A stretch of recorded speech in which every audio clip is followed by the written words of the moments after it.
इस कहानी का नाम है लायक बेटा। सेठ ओम प्रकाश किराना के व्यापारी थे। छोटा सा गांव था और छोटी सी दुकान थी उनकी। ईमानदारी से दुकान चलाते थे और इज्जत से रहते थे। 3 बेटे थे उनके, केशव, सत्यम और अमन। गांव में सिर्फ 8वीं तक का स्कूल था। आगे की पढ़ाई के लिए शहर जाना पड़ता था। केशव और सत्यम ने 8वीं तक पढ़ाई की।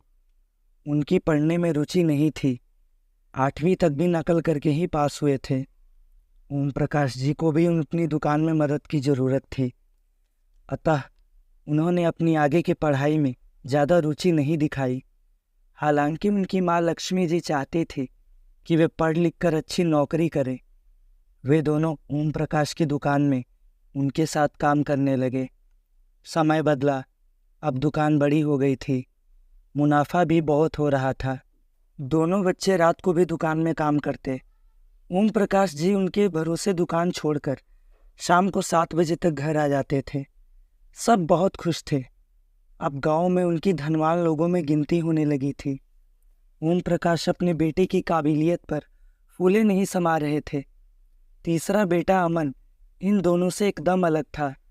उसकी पढ़ाई में बहुत रुचि थी और हमेशा अपनी कक्षा में प्रथम आता था। माँ बहुत खुश थी। वह आगे की पढ़ाई के लिए शहर चला गया। उसकी पढ़ाई के लिए पैसे भेजने पड़ते थे तो ओम प्रकाश जी के बेटों को बहुत अखरता था। वे हमेशा कहते थे, पापा, अमन शहर में पता नहीं क्या गुलछर्रे उड़ा रहा है।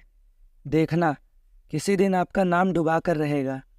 माँ हमेशा कहती कि वह पढ़ाई कर रहा है, उसके रहने, खाने, कॉपी किताबों, फीस में पैसा लगता ही होगा।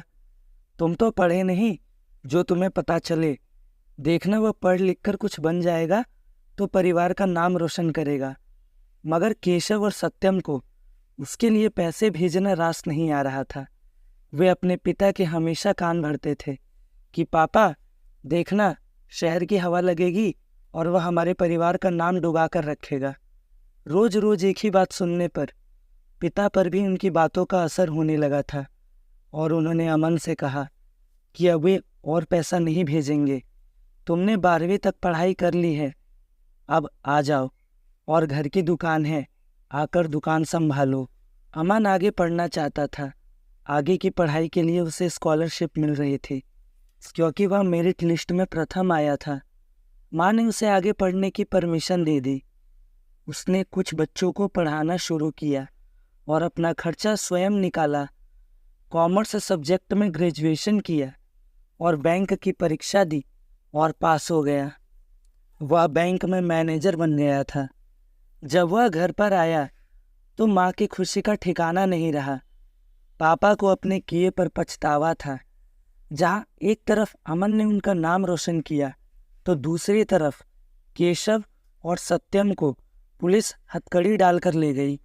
रात में दुकान पर छापा पड़ा था और दोनों भाई अनाज में मिलावट करते पकड़े गए। दुकान सील कर दी गई थी। ओम प्रकाश जी को इसके बारे में कुछ भी पता नहीं था। उन्हें भी जेल बुलाया गया, मगर बेटों ने कहा कि पापा को इसके बारे में कुछ भी पता नहीं है। फिर ओम प्रकाश की लोगों के बीच इतनी साख थी कि उन्हें छोड़ दिया गया। ओम प्रकाश को इस बात का बहुत सदमा लगा और उन्होंने बिस्तर पकड़ लिया। वे बस यही कह रहे थे कि जिन बेटों पर मैंने इतना भरोसा किया, उन्होंने मेरा नाम डुबा दिया। बुढ़ापे में इतना बड़ा झटका दिया है कि मुझे किसी को मुंह दिखाने लायक नहीं छोड़ा। तो दोस्तों, इस कहानी से आपको क्या शिक्षा मिली, कमेंट में बताइए। और ऐसे ही वीडियोस को देखने के लिए हमारे चैनल पर प्लेलिस्ट को चेक करना ना भूलें। तो मिलते हैं अगली वीडियो में। Thanks for watching.